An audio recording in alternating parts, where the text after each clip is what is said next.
Buen día con todos, soy el Dr. Jean-Pierre Arias y hoy vamos a ver la clase de hiponatremia. Este es el índice que he propuesto y vamos a empezar con las definiciones. De por sí, ustedes saben que la hiponatremia es la disminución de los niveles de sodio. Recuerden que el sodio tiene un valor normal entre 135 y 145 mil equivalentes por litro. Por lo tanto, estamos hablando de hiponatremia cuando hay una disminución por debajo del límite inferior, es decir, cuando tenemos niveles de sodio menores a 135 mil equivalentes por litro. A su vez, la hiponatremia se puede clasificar según la severidad, en leve, moderada o severa. Leve entre 130 a 135, moderada en 125 a 129 y severa menor de 125 mil equivalentes por litro. Esta clasificación va a ser importante a la hora del tratamiento. Finalmente también se puede clasificar de acuerdo al tiempo de aparición. Definimos una hiponatremia aguda cuando ocurre con un tiempo de duración menor a 48 horas. O una hiponatremia crónica cuando dura mayor o igual a 48 horas o la duración es desconocida desde el inicio de síntomas. Algo importante que tienen que conocer de la hiponatremia es la fisiopatología. Para eso vamos a recordar brevemente conceptos de fisiología, la osmolaridad y la tonicidad. En el cuerpo normalmente nos mantenemos en un estado isotónico, es decir, nosotros tenemos, recuerden, en el cuerpo un líquido extracelular y un líquido intracelular. Entonces tenemos una igualdad entre solutos y la solución, es decir, se mantiene el equilibrio entre el líquido extracelular y entre el líquido intracelular, ya que los solutos se mantienen en equilibrio y no hay una zona que esté con mayor gradiente de concentración. Ahora, cuando se pierde eso, tenemos dos estados, un estado hipertónico o un estado hipotónico. Un estado hipertónico es cuando tenemos más solutos en el medio extracelular, y un estado hipotónico es cuando tenemos menos solutos en el medio extracelular. Y ahora, ¿por qué es importante los solutos? Porque cuando hablamos del cuerpo, los solutos por lo general son moléculas osmóticamente activas. ¿Y qué quiere decir osmóticamente activas? Que por lo general arrastran agua. ¿Cuál es la principal molécula osmóticamente activa del cuerpo? El sodio. El sodio, cuando está en un compartimento, tiende a arrastrar agua. Por eso se busca que en el cuerpo estén en equilibrio para que no arrastre más a un lugar o hacia otro. Por ejemplo, en una solución hipertónica, como tenemos demasiados solutos en el medio extracelular, todo el agua que está dentro de las células van a querer salir para querer buscar al sodio, o en este caso un ejemplo al sodio, ¿no? Y van a producir un aumento de líquido extracelular y una pérdida de líquido intracelular. Eso sucede en una solución hipertónica. Por el contrario, en una solución hipotónica donde tenemos pocos solutos, o en este caso pocos osmoles, el agua o el plasma va a buscar entrar a la zona donde hay más solutos. Por lo tanto, va a entrar dentro de la célula. Y eso es lo que sucede en una solución hipotónica. Entonces, por eso es importante el concepto de la osmolaridad y la tonicidad. Ahora, ¿qué es la osmolaridad? Es el número total de esos solutos que son osmoles, o sea, las partículas que son osmóticamente activas. Por ejemplo, el sodio, tenemos la glucosa, tenemos la urea, son moléculas osmóticamente activas. Y un concepto muy similar es la tonicidad. La tonicidad es básicamente los osmoles que son efectivos, es decir, los que arrastran agua, pero que no difunden a través de la membrana. ¿Qué quiero decir con eso? Que normalmente cuando tenemos acá dos compartimentos, tenemos un soluto. Si el soluto se queda solo en este compartimento y arrastra agua, podemos decir que le da tonicidad. Pero si este mismo soluto en el compartimento se mete al otro compartimento, ahí el soluto ya no es efectivo porque está metiéndose al otro compartimento y ya no hay un arrastre de agua hacia un lugar u otro. Tiene que mantenerse fijo en un compartimento. Esas son las moléculas o los osmoles efectivos. Y son los que le van a dar el concepto de tonicidad. Son conceptos muy similares, pero siempre hay que tener en claro esa distinción. Ahora, ¿por qué le menciono todo esto? Porque cuando vemos el tema de la hiponatremia, sucede lo que le estoy mencionando. Acá tenemos, sobre todo a nivel cerebral, es donde suceden los eventos más críticos. Entonces, ¿qué es lo que sucede? Normalmente hay un exceso relativo de agua en el medio extracelular en comparación a los niveles de sodio. De igual forma, ¿no? Acá tengo dos compartimentos. Tengo el líquido intracelular y el líquido extracelular. Ustedes saben que el sodio sérico, cuando lo medimos, mide todo el sodio que está en el líquido extracelular, o sea, todo lo que está acá. Entonces, cuando hablamos de hiponatremia, estamos diciendo que tiene poco sodio. Por lo tanto, hay pocos solutos y pocos osmoles. Es decir, sucede el evento de acá. Acá tenemos el líquido extracelular y como se pueden dar cuenta tenemos pocos solutos. En el líquido intracelular hay muchos más solutos. Pónganse si acá hay no sé cuántas pelotitas naranjas. Acá hay 2, 4, 6, 8 pelotitas naranjas. Acá en el intra hay más de 10. Por lo tanto hay una diferencia del gradiente osmótico. Se ha perdido por la pérdida de sodio, ¿no? Entonces, ¿qué es lo que pasa? El líquido, por propiedad, tiende a irse donde hay mayor cantidad de solutos. Normalmente deberíamos estar en equilibrio, pero en este caso se ha perdido el equilibrio. Por lo tanto, el líquido busca entrar al medio intracelular para querer compensar y llegar nuevamente al equilibrio.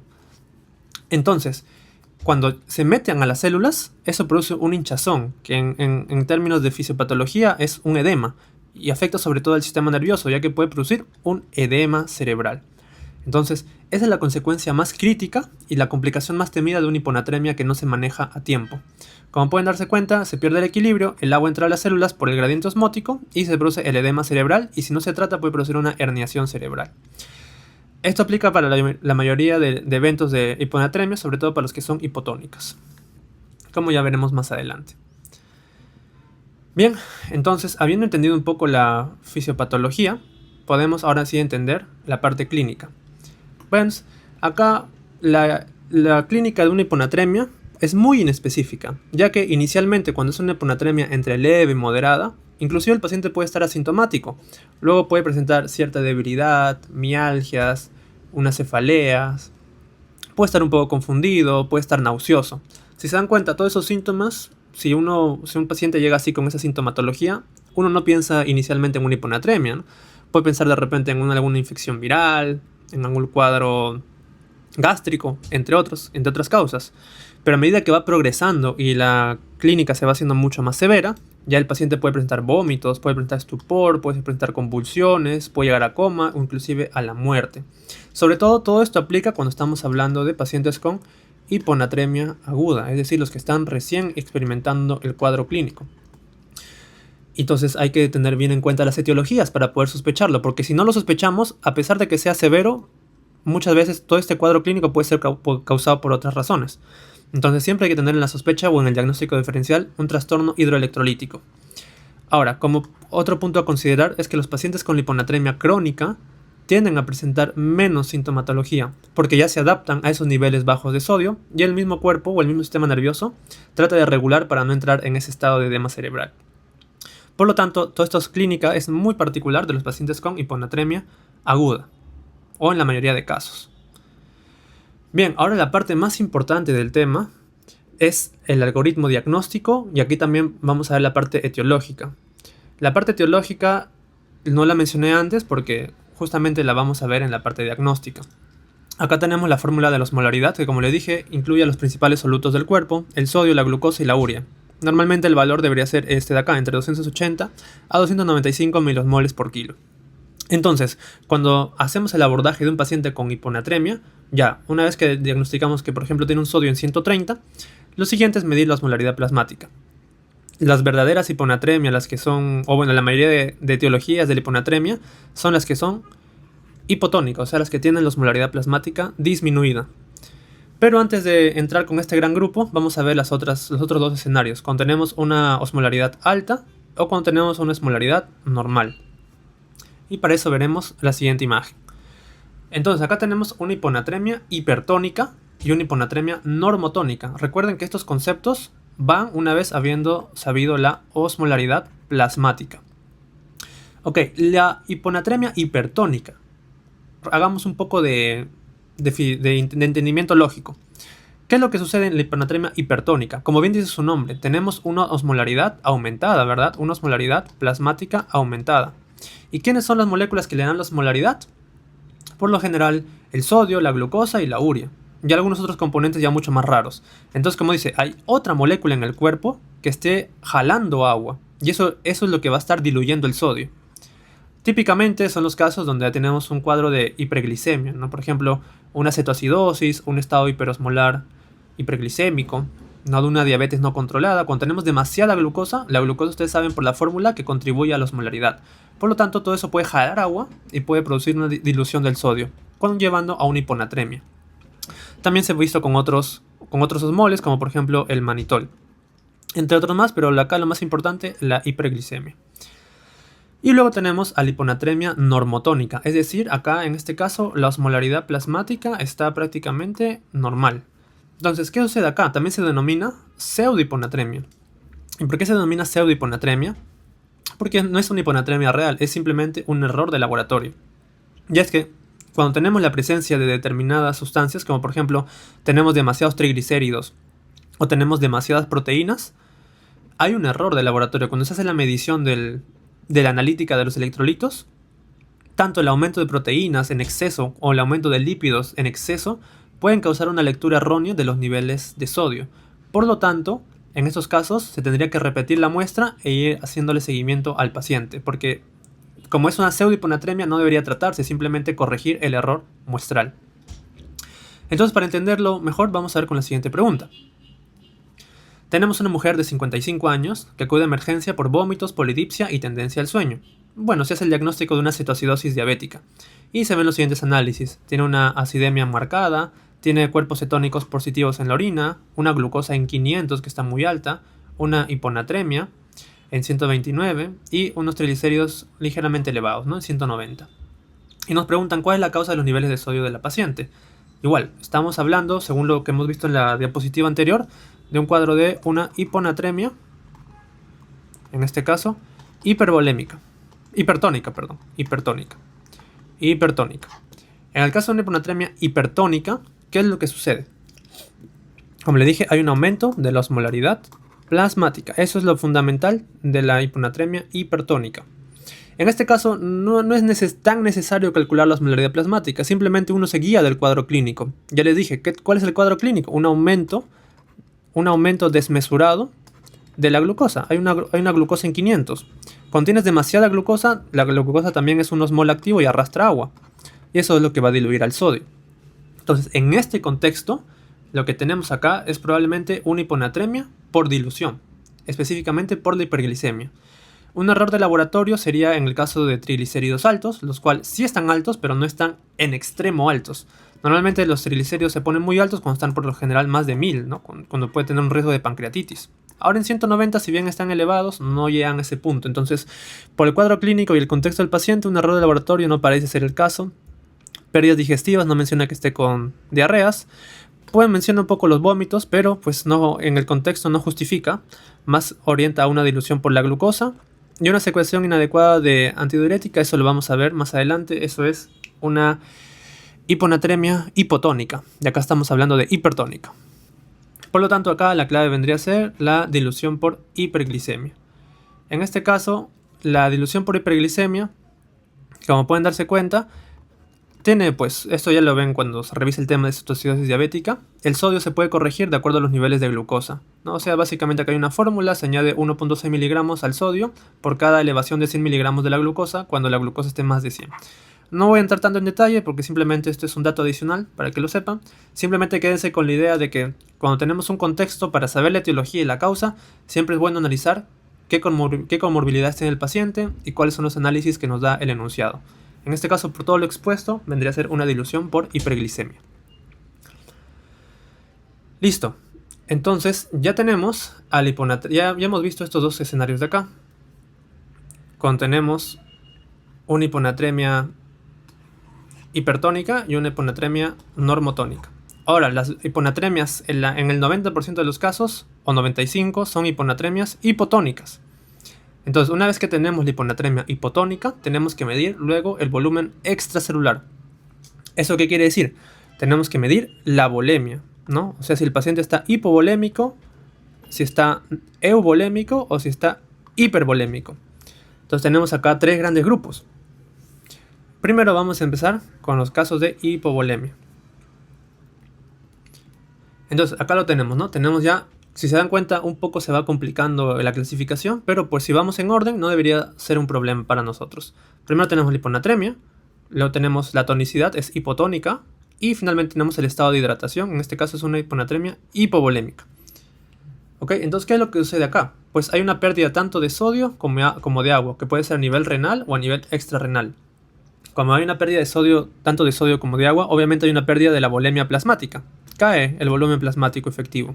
Entonces, en una forma de querer compensar esa pérdida de la volemia, se secreta la antidiurética. Y la antidiurética aumenta la reabsorción de agua. ¿Cómo buscar una forma de compensar esas pérdidas de agua?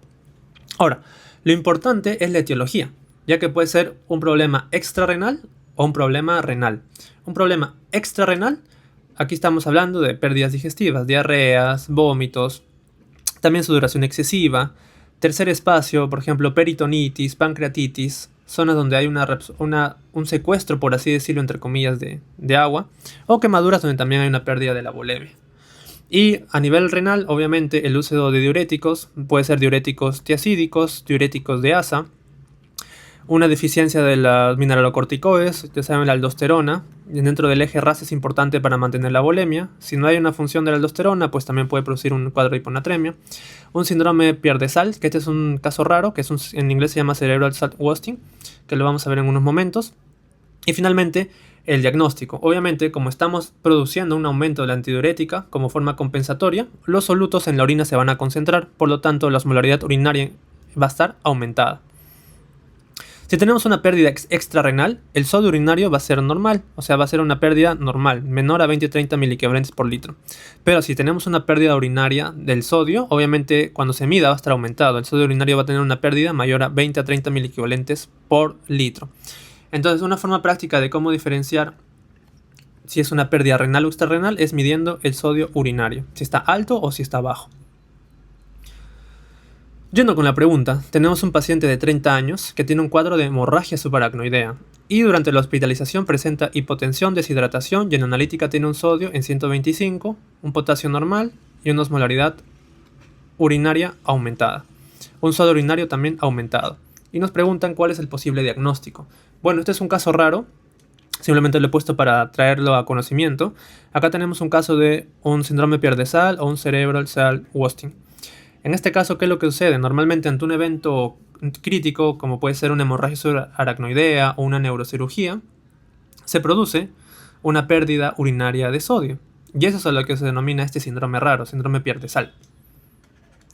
Es una condición caracterizada por una hiponatremia, una pérdida de sodio urinario y sobre todo hipovolemia. Acá está en color rojo porque eso es importante, hipovolemia. Por eso es que lo estamos estudiando dentro de las hiponatremias hipovolémicas. Todavía la fisiopatología no se conoce al 100%, pero es un evento raro que puede producirse. Característicamente siempre es secundaria una hemorragia subaracnoidea. Por eso acá lo he puesto en otro color para que ustedes recuerden ese dato puntual. Ahora, ¿por qué es importante o por qué lo menciono? Porque tiene un diagnóstico diferencial que en este caso vendría a ser el SIGAD, que también puede producirse o aparecer ante un cuadro de hemorragia subaracnoidea o una neurocirugía. El tema está en que en el SIGAD se categoriza en una hiponatremia euvolémica, es decir, no debería haber hipotensión ni deshidratación. El paciente se mantiene en un estado de normovolemia. En cambio acá, el cerebral salt wasting o síndrome de pierde sal, tenemos una volemia disminuida. Esa es la característica principal para poder diferenciar uno de otro. Bien, en este caso sería un síndrome pierde sal. Luego tenemos a una paciente adulta mayor que ingresa por un cuadro de ICC descompensada, o sea, una falla cardíaca aguda, y lo manejan con diuréticos endovenosos. Al tercer día, igual, se hipotensa, presenta cefalea, vómitos y una convulsión generalizada. Le toman una analítica, ven que tiene un sodio muy bajo, una hiponatremia severa, potasio también bajo, creatinina normal y urea normal. Y nos preguntan cuál es la explicación de los síntomas de la paciente. Como le dije una vez más, para que ustedes entiendan o comprendan las respuestas, tienen que ver todo el contexto clínico. Acá, ¿cuál es el contexto clínico de la paciente?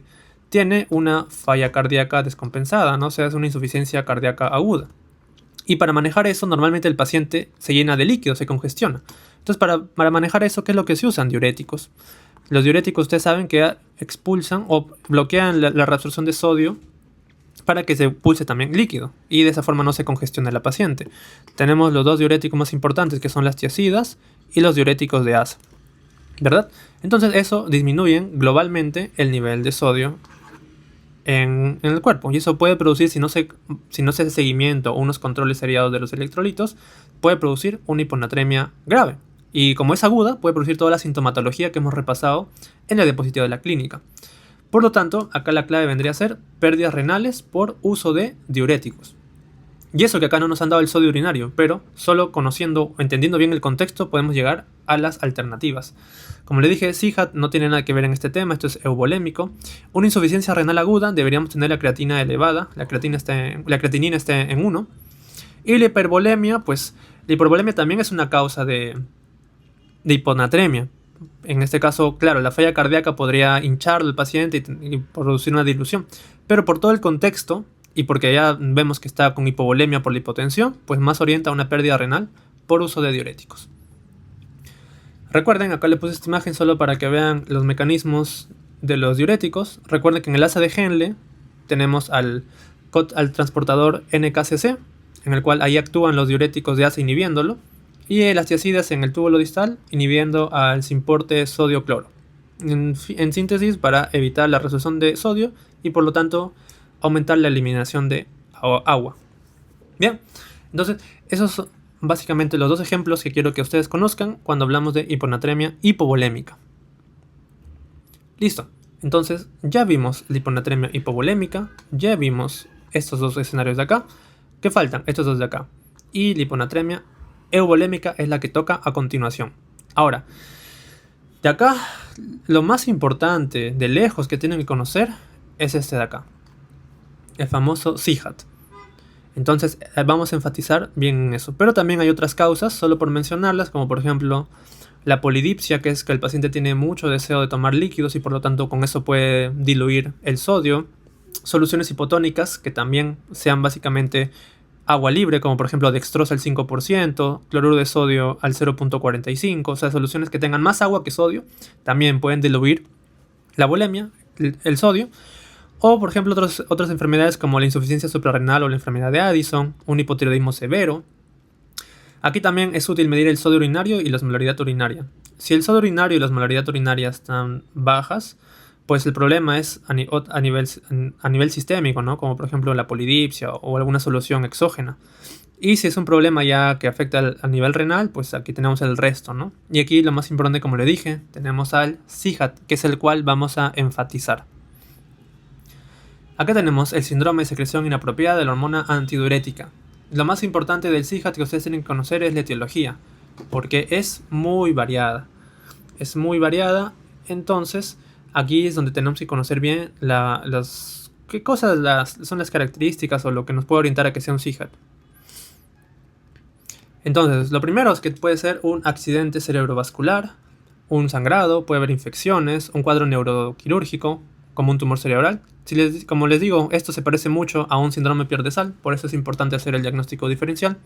Puede ser desencadenado por fármacos, como por ejemplo antidepresivos, anticonvulsivantes, antineoplásicos, como la ciclofosfamida, entre otros, ante algunas enfermedades pulmonares, como por ejemplo el EPOC, una neumonía, otras enfermedades como la porfiria, etcétera, etcétera, o como lo suelen preguntar en los exámenes, como un síndrome paraneoplásico, por ejemplo, un cáncer de pulmón que puede secretar de manera ectópica ADH. En fin, de uno u otro modo, todos guían la misma fisiopatología. Hay una secreción anormal de antidiurética. Y ustedes saben que la antidiurética, ¿qué es lo que hace? Reabsorber agua, ¿verdad? Mediante la inserción de acuoporinas en el túbulo colector a nivel renal. Por lo tanto, hay una reabsorción de agua, se retiene el líquido, y eso, como ya vimos en la parte de fisiopatología, puede llevar al edema cerebral. Los síntomas de la hiponatremia ya lo vimos: cefalea, vómitos, convulsiones, coma, entre otros. Como estamos reabsorbiendo mucho líquido, estamos diluyendo el plasma, por lo tanto, la osmolaridad plasmática y el sodio plasmático van a estar disminuidos. Y a nivel urinario, como se está concentrando, sucede lo opuesto: osmolaridad urinaria y sodio urinario aumentados. Recuerden que esto es un caso de hiponatremia euvolémica, no se vayan a confundir, es euvolémica. Y finalmente, el tratamiento, tenemos acá, obviamente si estamos diciendo que la antidiurética está reabsorbiendo agua, tenemos que evitar darle más agua al paciente. Por lo tanto, producimos le indicamos una restricción hídrica, para que no ingiera más líquidos de lo que debería. Si no funciona con eso, o está descompensado, se pueden ya emplear fármacos, como por ejemplo los baptanes, como por ejemplo el tolvaptan, que los baptanes en general son antagonistas de la hormona antidiurética. Y al ser antagonistas, pues básicamente inhiben el mecanismo fisiopatológico y de esta forma contribuyen a que no empeore el cuadro clínico. También se pueden emplear diuréticos de asa, entre otros. Igual ya lo iremos viendo el tratamiento más en detalle en unos momentos. Yendo de la misma forma con una pregunta, tenemos una paciente de 45 años que tiene un antecedente de tabaquismo, va a emergencia porque tiene letargia y cefalea de 2 días de evolución. Y en la analítica ven que tiene una hiponatremia severa con una osmolaridad urinaria elevada. Tiene una radiografía de tórax donde se ve una lesión radiopaca. Y nos preguntan cuál es la explicación de los síntomas de la paciente. Igual, este es un caso típico de cómo se puede presentar un CIHAT. En la mayoría de casos de hiponatremia, siempre entendiendo el contexto clínico, se puede llegar al diagnóstico. Entonces, acá indirectamente te están diciendo que la paciente tiene un cáncer pulmonar, porque ha sido una usuaria crónica de fumar bastante cigarrillos, y porque tiene una lesión radiopaca en el tórax. Entonces el cáncer pulmonar puede producir un síndrome paraneoplásico. El síndrome paraneoplásico puede producir un SIGAD, ¿verdad? O sea, una producción ectópica de ADH. Básicamente esa sería la clave, una secreción ectópica de antidiurética. Pierde sal, ya le dije, es hipovolémica, uso de diuréticos no tiene nada que ver, y la pérdida extrarrenal no nos mencionan nada tampoco. Bien, recuerden eso del SIGAD, lo más importante. Bien, ya vamos avanzando con casi todos, nos faltaría solo ver la hiponatremia hipervolémica. Acá tenemos entonces, recuerden siempre, tienen que clasificarla de inicio a fin, porque si no se pueden confundir. Hiponatremia, hipotónica, hipervolémica. Al decir hipervolémica, ¿qué estamos diciendo? Que tenemos una hinchazón del cuerpo, ¿verdad? Hay un aumento del agua corporal total. O sea, hay una congestión sistémica. Pero, se está perdiendo el volumen plasmático efectivo. Es decir, a pesar de tener agua corporal en exceso, el volumen plasmático se está perdiendo. Y eso puede producirse por diferentes etiologías. Cuando hay un síndrome nefrótico en el que se pierdan proteínas, una falla cardíaca aguda descompensada o una cirrosis hepática descompensada. Todos, dependiendo un poco, varía el mecanismo fisiopatológico, pero en general todos hacen que pues, no haya una volemia adecuada en la sangre, y como mecanismos contrarreguladores se activen y eso genere un aumento de la retención de líquidos. Entonces el cuerpo sí tiene sangre, pero piensa que tiene menos volemia, ¿no? O sea, piensa que no tiene mucha volemia porque, por ejemplo, en la falla cardíaca, el corazón no bombea bien sangre al resto del cuerpo. Por lo tanto, hay menos volemia. Hay menos volumen plasmático, pero la sangre está, ¿no? Por eso es que el agua corporal está normal. O, por ejemplo, en el síndrome nefrótico se pierden proteínas, ¿verdad? El líquido está, pero sale al intersticio por pérdida del gradiente hidrostático. Entonces, ya sea uno u otro mecanismo, el cuerpo piensa que hay menos volemia y activa diferentes mecanismos. Puede ser el sistema nervioso autonómico, el simpático, el eje RAS o la misma antidiurética, los cuales, como ustedes le dije, trata de restaurar la volemia. Y eso a la par, ¿qué hace? Aumenta la congestión sistémica. Y eso va a diluir al sodio. Entonces puede ser una causa extrarrenales con el sodio urinario bajo, síndrome nefrótico, falla cardíaca, cirrosis, o con el sodio urinario alto cuando tenemos una falla renal, que puede ser aguda o crónica. Bien, entonces tienen que tener bien en cuenta eso para que lo puedan recordar más fácilmente. Y vamos con la siguiente pregunta, ¿no? Tenemos un paciente masculino que tiene un diagnóstico de cirrosis y que acude a un control de gastroenterología. Está asintomático. El examen físico tiene signos de ascitis y edema en miembros inferiores, ¿no? Acá ya prácticamente están diciendo que hay una congestión. Ya con eso tú puedes saber que tenemos un cuadro de hipervolemia, sin leer más cosas, ¿no? Hipervolemia. En los análisis se observa un sodio bajo, plaquetas bajas, un NR prolongado, bilirrubinas altas y una creatinina ligeramente alta. Y nos preguntan cuál de los siguientes parámetros es correcto respecto al cuadro clínico que presenta. Bueno, acá inclusive ya tienen el diagnóstico, ¿no? Tenemos una cirrosis hepática. La cirrosis hepática no compensada puede producir un estado de hipervolemia. Y eso puede diluir el sodio poco a poco, por lo tanto el paciente se adapta. Acá estamos ante un cuadro de una hiponatremia crónica. Porque el paciente no tiene ningún síntoma, tiene el sodio en 120 y está tranquilo. Inclusive va a consultorio externo, tenemos una hiponatremia crónica. Entonces en estos casos de hiponatremia no nos preguntan tanto el diagnóstico, sino los parámetros que se pueden encontrar. Como estaba mencionando, cuando tienes demasiada volemia, ¿qué es lo que pasa con los solutos? Se van a diluir en el plasma, por lo tanto la osmolaridad plasmática va a estar disminuida. ¿Y qué es lo que va a pasar con la osmolaridad en la orina? Sucede lo opuesto, ¿verdad? Porque se está reabsorbiendo líquido. Por lo tanto, la osmolaridad urinaria va a estar aumentada. ¿Y qué es lo que pasa con el sodio urinario? ¿Verdad? Ya estábamos diciendo que el sodio urinario... Ahí salió la clave. El sodio urinario pues no es tanto el problema acá, ¿no? Porque estamos hablando de un problema extrarrenal en el caso de la cirrosis. Porque el riñón acá, pues si bien la creatinina está un poco alta, no menciona que sea un problema de que el riñón no esté cumpliendo la función de reabsorción. Es más, como estás activando los mecanismos contrarreguladores, estás también aumentando la reabsorción de sodio para que pueda aumentar también la volemia. Por lo tanto, el sodio urinario va a estar disminuido. Entonces con eso acá tenemos la clave, ¿verdad? La clave sería la C. Una osmolaridad plasmática disminuida, osmolaridad urinaria aumentada y sodio urinario disminuido. Para que hubiese sido la clave D, hubiéramos tenido que tener un problema renal, como por ejemplo una enfermedad renal crónica o un AKI, ¿no? Una insuficiencia renal aguda, que produzca un problema en la reabsorción de sodio. Y bien, vamos a terminar el tema con el tratamiento. El tratamiento de la hiponatremia, como le dije al inicio de la clase, se debe evaluar primero el grado de hiponatremia y la severidad de los síntomas. Si es una hiponatremia leve, moderada, severa, si es una hiponatremia aguda, que está muy sintomático, o es una hiponatremia crónica que no tiene ningún síntoma. Primero lo más sencillo, si es una hiponatremia leve, moderada. Si es una hiponatremia leve, moderada, pues podemos tomar el tiempo de ver la causa, ¿no? Todo va a depender también de la etiología. Si es una hiponatremia hipovolémica, euvolémica o hipervolémica. Como el paciente está aparentemente tranquilo, podemos primero ver cuál es la causa, ¿no?, de esa hiponatremia. En la mayoría de los casos, las hiponatremias son hipovolémicas, ¿no? Por ejemplo, una diarrea, el uso de diuréticos, ¿no?, donde está perdiendo sodio. Entonces lo que buscamos es reponerle líquido con sodio. Por eso acá con una estrella, que es lo más importante. Se puede dar una solución isotónica, o sea, el 0.9%, a una razón de 23 a 30 miliequivalentes por litro, según lo que menciona la guía del 2024. Y si el paciente tolera la vía oral, se puede dar vía oral, ¿no? 9 gramos de sodio en un día, lo que más o menos equivale a 1 litro de solución hipotónica, ¿no?, al 0.9%. Entonces, esa es la forma como se recomienda dar el sodio.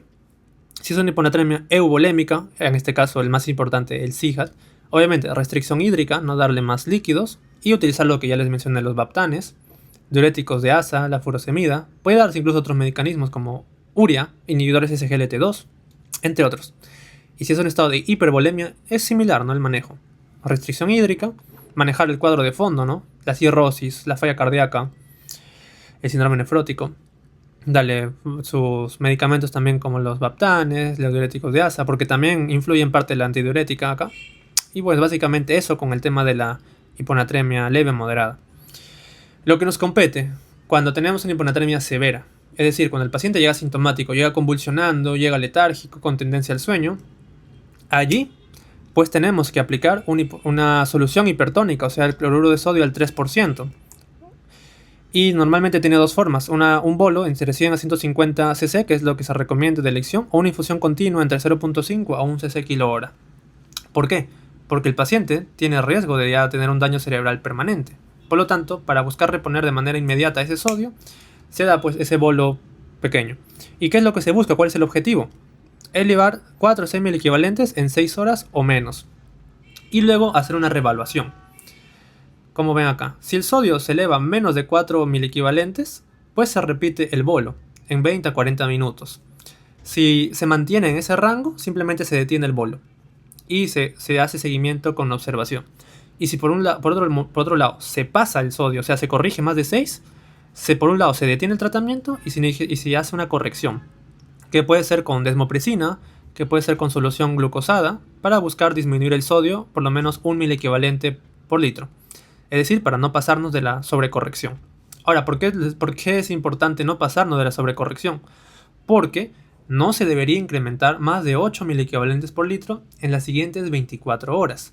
Si nosotros aumentamos el sodio de manera muy rápida, tenemos el riesgo de hacer un síndrome de desmielinización osmótica. ¿Qué es eso? ¿Qué es el síndrome de desmielinización osmótica? Como ya les dije, en la fisiopatología, ¿qué es lo que teníamos? Que normalmente el líquido estaba entrando a las células, ¿verdad? Y eso producía edema cerebral. Cuando nosotros damos demasiado sodio, el sodio se llena en el extracelular, o sea, acá hay un montón de moléculas de sodio. ¿Y qué es lo que sucede? Se pierde de nuevo el equilibrio. Y el líquido del intracelular sale al extracelular. Y por lo tanto, el edema cerebral disminuye, pero también las células se achican. Y eso puede producir un daño cerebral también severo, que pues conlleva una desmielinización que puede ser ya permanente en el paciente y puede ser inclusive contraproducente y más deleterio que no haber hecho nada. Por lo tanto, eso se llama un síndrome de desmielinización osmótica y también es un riesgo grave, ¿no? Por eso hay que tener cierto cuidado cuando se utilicen este tipo de soluciones. Y finalmente tenemos el otro escenario. Si tenemos un paciente que es crónico asintomático. En esos casos, cuando el paciente tiene, por ejemplo, un sodio en 120, como vimos en el ejemplo anterior, no está estandarizado qué es lo que se puede hacer, ¿no? Porque si el paciente está asintomático, ya saben que subir el sodio puede ser un riesgo, pues aún no se llega a un consenso de cuál sería lo ideal en ese tipo de escenarios. Pues la guía menciona que podría darse un sodio al 3%, o sea, hipertónico, a una razón baja, ¿no? 15 a 30 mililitros por hora. De poco a poco para ir volviendo el sodio a sus valores normales. Pero pues como le digo, aún no está definido y solo una sugerencia de la guía. Entonces acá tenemos la última pregunta para terminar el repaso. Como pueden ver, tenemos una paciente de 81, es una adulta mayor, con un cuadro de gastroenteritis severa de 2 días de evolución, que acude porque está hipotensa y tiene un episodio convulsivo en su domicilio. Se ve que está hipotensa, o sea, se confirma la hipotensión, está letárgica, tiene las mucosas secas y tiene una creatinina elevada, 2.1, una urea en 70, un sodio en 118 y una acidemia severa, igual 7.19. Entonces esto no está muy alejado de la realidad. No puede haber un cuadro diarreico severo que puede producir todos estos síntomas del paciente. Acá el paciente ya prácticamente está entrando en un shock hipovolémico, ¿no? Un shock hipovolémico. Obviamente tiene una hiponatremia severa. Y además tiene una falla renal, una falla prerrenal, no tiene un AQI, porque la creatinina está elevada, o sea, está produciendo ya una falla renal. Entonces acá hay una serie de problemas. Acá lo importante y lo más urgente obviamente va a ser la reposición con líquidos del paciente, pero antes de eso tenemos que tratar el cuadro clínico agudo, que es la convulsión. No ha venido convulsionando, está con clínica de hiponatremia severa. Entonces, como le dije, automáticamente hiponatremia severa, ¿cuál es lo que deben hacer? Darle el bolo al 3%, bolo de cloruro al 3%. Es la única clave que hay, entonces con eso descartan el resto. Le dan su bolo de cloruro al 3% y luego ya se inicia con la reposición de líquidos, sobre todo isotónicos, de mantenimiento. E ir haciendo la observación, ¿no? Como estábamos viendo, si sube o no sube, tiene que hacerse controles seriados de sodio. Obviamente, como está hipotenso, hipovolémico, tenemos que hacer la reposición, ¿no? Con fluidoterapia. Luego ya podemos ver el tema de la acidemia, que incluso tampoco es útil el bicarbonato. La dextrosa lo empeoraría. El cloruro al 0.45 también son soluciones hipotónicas. Estos tratamientos son más que para la hipernatremia, más que por la hiponatremia. O sea, le haríamos más daño al paciente que ayuda. Bien, espero me hayan entendido. Esto ha sido todo el repaso. Y cualquier duda pueden dejarlo en los comentarios. Aquí tienen la bibliografía empleada. Eso sería todo. Muchas gracias.